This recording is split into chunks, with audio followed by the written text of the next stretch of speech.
If Europeans seduced the Indians with mirrors, glass beads, and red caps, now we are the ones who dressed in Indian jewelry seduced Europeans. Words of the Mexican writer Fernando Benitez. Good morning and welcome to a new edition of the Travelers of the Past. Today we will present a program regarding the Viceroyalty in Mexico during the 16th, 17th and 18th centuries, as well as artistic expressions and events parallel to this period. For this, we made a trip to the National Museum of the Viceroyalty to learn more about what happened at the time. Come with us to show you what we have learned. Throughout history, Mexico has been a country that was shaped by the influence of various cultures, beliefs, and ideas. For more than 3,000 years of history, the inhabitants of this great country have helped to form new traditions that have shaped our identity. For the history of our country, historians have decided to mark some great periods as reference: pre-Hispanic Mexico, the conquest, the Viceroyalty, independence, revolution, among others. To talk about the conquest of Mexico is to go back to the 15th century, when the Spaniards and Portuguese decided to undertake navigation trips to reach the east because the Ottoman Turks took Alexandria and Constantinople, and decided to charge anyone who wanted to travel and trade on that route. Given that, navigation trips began with Christopher Columbus, who arrived to America in 1492. Years later, more navigation trips were made, and the most recognized is that of Hernán Cortés, a Spanish navigator who arrived in Mexico in 1518. During 4 years, Hernán Cortés went to the main city of the zone, Mexico Tenochtitlan, city of the Aztec civilization, the most powerful of that time. Hernán, after winning over the Aztec people who thought he had been sent by the gods, dominated and fought against this culture to finally conquer them and the lands he called New Spain in 1521. During the period between 1521 and 1821, Mexico lived what is known as the Viceroyalty, where the King of Spain sent a person in his name to govern the new lands. This person was called Viceroy. With the support of the Catholic religion, the Spaniards could dominate the lands and subdue the indigenous people to their belief, being a progress not only of military conquest, but of spiritual conquest. The religion, language, culture, and art of the country were changed by that means.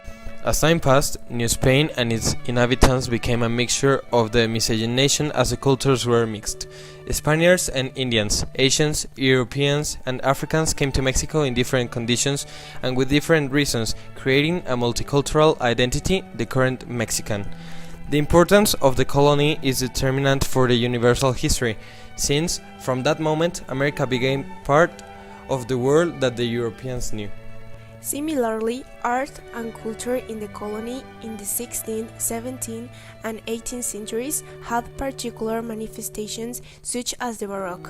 Also, the mentality and social ideology were transformed until finally, with Creollismo, they had to end dependence of Spain, returning to Mexico its name and giving it a new sense and national feeling.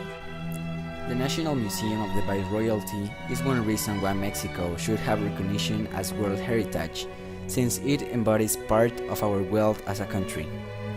In these periods, Mexico was considered the center of the world, since it was the point by which Asians and Europeans passed to reach the other continents. Several cultures left a bit of them in the country, and thus, Mexico grew in cultural diversity, which is present in our way of speaking, clothing, architecture, traditions, etc. Also, the exchange of goods was very important. This emblematic museum occupies the building of the former Jesuit school, of which the Temple of San Francisco Javier and the 3 adjoining chapels are part: the House of Loreto, the Reliquary of San Jose, and the Camarín de la Virgen.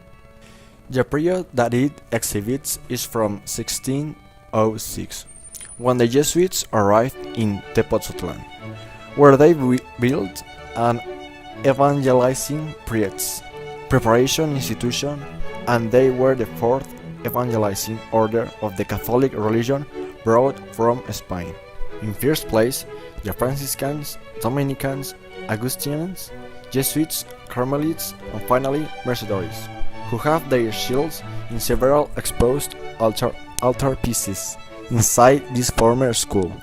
They built their church in 1682. This institution was built with the financing of Pedro Ruiz de Ahumada, contributing with 34,000 pesos in gold. The land had 6 estates and 8 ranches, 14,700 hectares in total, taking 150 years to finish the building. He has a sculpture of him inside the chapel of the novices, where he is shown with a suit and a robe, since having a black suit was a sign of being very privileged. Robes were occupied so that all the sweat and dirt stayed in them and not in the suit, since they had to keep it perfect for 6 months. Sometime after that, they occupied weeks, but never together. You may ask why Tepoztlan, and it was because at the moment it was a calm, silent place where the students didn't have any distractors, a place that had an interest in the musicians and the border to the north. The artistic expression Baroque was an artistic and cultural current developed in Europe from the 16th to the 18th century, which encompassed all the arts of the time, such as painting, architecture, literature, sculpture, and music. This current was very influential in the construction of this place. Baroque art has richness of many cultures, considering itself a legacy, a heritage. It's worth explaining that Baroque term does not have a very safe origin. Baroque was a Portuguese word that designated irregularly shaped pearls. In general, Baroque served to describe everything that was messy and confusing. This style develops in an environment of religious conflicts, with the division of Christianity, the crisis of classism, and the evolution of mannerism. It was a society where the taste for the extravagant, the elegant, and the refined were characteristic and predominant. If we speak in general terms, the general artistic characteristics of the Baroque are the predominance of the decorative over the structural, their search of sensations, of movement and tension, of emotion rather than beauty, predominance of the sensual over the rational, production of sensation of hair, space, and depth, an inclination of the spectacular and monumental. All the constructions of the museum were carved by hand, which have visual messages, a reading with the ideology horror vacui, which means fear of emptiness. The carvings are made of white cedar covered with 23.5 karat gold. The golden is predominant, and in the case of the chapel of novices, the use of mirrors to represent even more light of God, the divine light. The altar pieces are everything that is behind an altar table. Retro means back and tabula means table. In them you can read the family history of saints, a tool that was occupied by the church to move and show how a family should be. In the chapel of novices you can see the Virgen del Popolo in the center and her parents on the side, San Joaquin and Santa Ana. All have a body which are floors and pillars and called crypts. On the outside there are crosses, prints where the main altarpiece is shown. San Francisco Javier was a Jesuit saint who evangelized, and there is a temple in his honor, considered the Church of the People, where the Holy Trinity, Father, Son, and Holy Spirit is represented, with a Baroque type, inspired by the ideals of Joseph de Churriguera, a Spaniard who was never in Mexico, but was an important exponent of the Baroque type. This temple is built in the shape of a cross, and where the sun was placed was where they prayed. It is very necessary to say that the importance of the church as a religion was enough, since they sought to move, and it was said that for something to be sacred it had to be based on the Bible. They made the word of God known. They were educating places where the faith spreads into kingdom sit.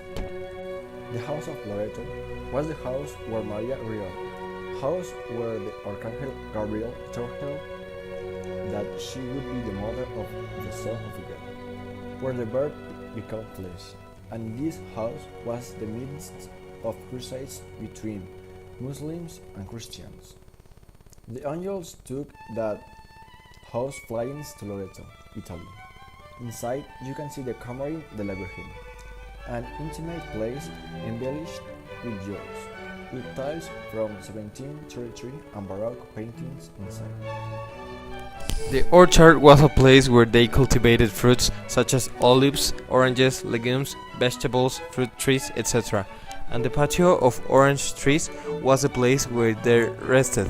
The citrus smell made them enter in relaxation. Next, we will know more about the impact of the Baroque on the fine arts.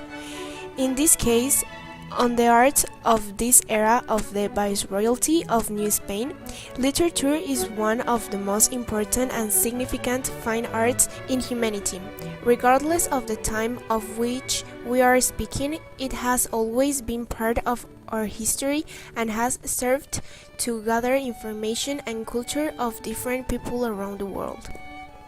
Baroque literature is a European literary style that developed during the 17th century. It is characterized by the triumph of ornamentation, the games of words, the search for emotion, and aesthetic pleasure. Unlike the Renaissance, the Baroque is characterized by the idea of disappointment and pessimism. The frequent topics in this literature are life struggle, dream or lie in the transience of human events, embodied in the sumptuous and ornate style. We cannot talk about Baroque literature without mentioning characters like Sor Juana Inés de la Cruz, Francisco de Quevedo, or Luis de Góngora y Argote. Sor Juana Inés de la Cruz was a religious writer from New Spain, an exponent of the Golden Age in Baroque literature, who is said to have cultivated poetry, theater, and prose. It is known that her most famous work is the comedy Los Empeños de una Casa, represented for the first time in the year of 1683. 3 years before Isaac Newton, in turn in Europe, established the very valuable laws of the movement, and with it the law of universal gravitation, discoveries that were published in most valuable work, Philosophiae Naturalis Principia Mathematica, Mathematical Principles of Natural Philosophy, work written by the aforementioned scientist. We continue with Francisco de Quevedo. He was born in Madrid, Spain in the year 1580, very close to the time when Galileo Galilei, meanwhile, began his interest in the field of mathematics with the help of Osilo Ricci, a scientist also important for the time in Europe. He was a man of action involved in the most important intrigues of his time. He was a doctor in theology and connoisseur of several languages. He stood out for its great culture and the acidity of criticisms. His literary work is immense and contradictory, writing lyrical works of great hate and moral and political texts of great intellectual depth, which makes him one of the main representatives of the Spain Baroque. La vida del Buscón is a picaresque novel written by Francisco de Quevedo that was published for the first time in the year 1626, but it was previously written by the author between the years of 1603 and 1609. It is worth mentioning that this work was being completed by Francisco de Quevedo when the Italian scientist Galileo Galilei discovered the law of uniformly accelerated motion, 1604, built his first thermoscope, 1606, and built the first telescope, a device that allowed to better observation of objects that were far away in the year 1609. Undoubtedly a period of great importance for literature and science. On the other hand, Luis de Góngora y Argote was a leading poet of Castilian poetry. Of an aristocratic nature, he criticized many poets of his time, and at the same time, he was also criticized. His poetry clearly distinguishes two periods: the traditional, which makes use of short meters and light themes, but sometimes were very difficult to read. Soledades is a poem written by Luis de Góngora, considered one of his most important works, which was composed in 1613 in Silva of hendecasyllabic and heptasyllabic verses. Baroque architecture is a summary and paradigm of the spirit of the Baroque civilization. In it, the curved lines are adopted in front of the straight lines, to generate those greater dynamism and expressivity. The facades acquire the maximum importance because in it they tend to overturn the greatest decorative efforts through numerous cornices and Greek, Roman, and Solomonic columns. Because of the predominance of decorative elements over building elements, it can be said that Baroque style, rather than an architectural style, is a form of architectural decoration. During the era of splendor of Baroque architecture, there were two main styles, the Churrigueresque style, as we had already mentioned, and the Bourbon style. The Churrigueresque style was a trend in Baroque architecture, much of the 18th century, that is based on an exalting decoration and very ornate in the outer walls. The Bourbon style imposes in its real constructions a Frenchified Baroque art, more attached to the classic and away from the excesses of the Churrigueresque style. Gian Lorenzo Bernini is one of the main exponents of Baroque architecture, which represents the majestic Baroque, with an air of grandeur. The Baldachin of San Pedro in the Vatican was a work that bombed and had significance for the time, because it represented symbolically the arms of the Catholic Church that welcomed the whole world. It was built between the years of 1623 and 1634. It is noteworthy that in this decade, the French scientist Blaise Pascal published Pascal's theorem, explaining if an hexagon is described in a conic section, then the points of intersection of the pairs of the opposite sides are collinear, contribution that had great importance for the mathematics of the time. Another great exponent of Baroque architecture is José Benito de Churriguera, born in Madrid on March 21, 1665. Year that is described as one of the most fertile for science in Europe, since in the same year Isaac Newton found the formula for the development of power, and Robert Hooke wrote the work Micrography in English and with an affordable style for an educated public, being the first great treatise of the microscopic world. José de Churriguera participated in the construction of the Church of San Cayetano in Madrid, in charge of the architect Marcos López, but it was not until adulthood that José de Churriguera continued with the construction of this Baroque church. The 17th century is quintessentially the golden age of Spanish Baroque painting, and most of the national altruistic schools flourished there, with Valencia being one of the most fertile. In general, Baroque painting is a reflection of the political and cultural changes that are taking place in Europe in the 17th century. Although the term Baroque reflects a wide variety of styles, they all have two characteristics in common: a sense of greatness and the interest of showing emotions. As an interesting fact, in addition to painting on canvases, in this period it was very common to make fresh paintings on the vaults, domes or ceilings or churches or other Baroque buildings. José de Rivera painted scenes of martyrdom and penitence with a very dramatic, tenebrous style of great realism, with mastery of drawing and extraordinary coloring. One of his most important works was the Martyrdom of Saint Bartholomew, painted in the year 1644, in the same decade when in Europe the French scientist Blaise Pascal demonstrates the existence of emptiness.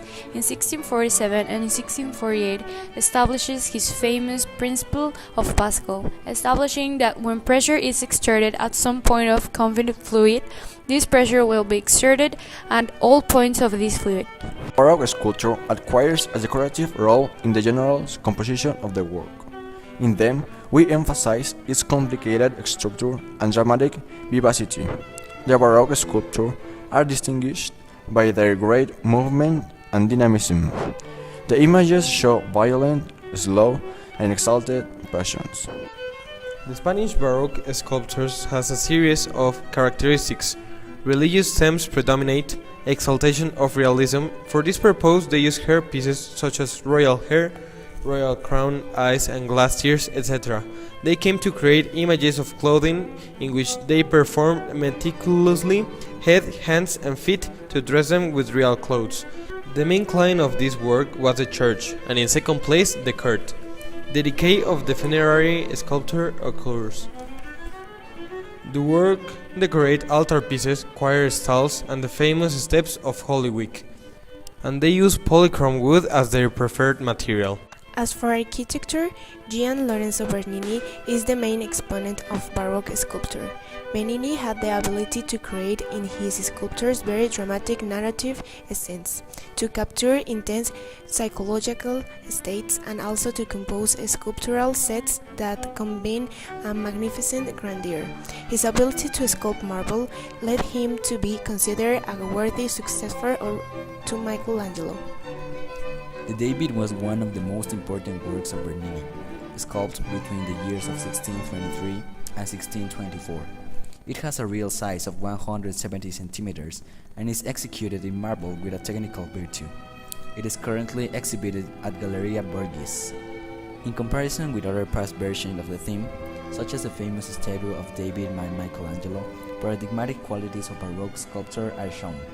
On classical and Renaissance placidity, Bernini introduces emotion and dynamism. We can also highlight his work The Merciful Christ. It is one of the most important sculptures since the model to the present time of the crucified Christ is conserved. It was finished sculpting in the year 1654, in the same decade in which the Irish scientist Robert Boyle in Europe, together with Robert Hooke, dedicated themselves to build and improve the first air pump in the year 1657. Later, in the year 1659, he developed the Boylan machine or the pneumatic motor. The music of the Baroque period is the musical genre related to an European cultural period, with range from the birth of opera in the 17th century of the middle of the 18th century, approximately until the death of Johann Sebastian Bach in 1750. It is one of the longest, most fertile, revolutionary, and important musical periods of Western music, as well as the most influential. Its most important characteristic is probably the use of the continuo and the monumental development of total harmony, which differentiates it profoundly from the previous musical modal genres. Giovanni Gabrieli was an Italian composer and organist born and died in Venice. One of the most influential musicians of his time, represents the culmination of the Venetian school, framed in the transition from Renaissance music to Baroque music. His music already contains the essential stylistic elements of the new aesthetic era. Antonio Vivaldi was a Venetian Baroque composer, violinist, teacher, and Catholic priest. His mastery is reflected in having cemented the genre of the concert, the most important of its time. He composed around 770 works, among which there are more than 400 concerts and about 46 operas. He is especially known, at a popular level, for being the author of the series of the concerts for violin and orchestra, the Four Seasons, this being his most important work. Mexico is a country full of color and culture of many centuries, making it the great country today is. Traditions, music, art, among others, are some of the many legacies left by our ancestors. In conclusion, thanks to the artistic expressions left by the ancestor of the nation, we can understand a little more about what life was like during the colonial era and what was happening in the head of the society, what motivated them, what moved them, and what formed them as citizens of what one day would be Mexico again. Thanks for watching this video. Goodbye.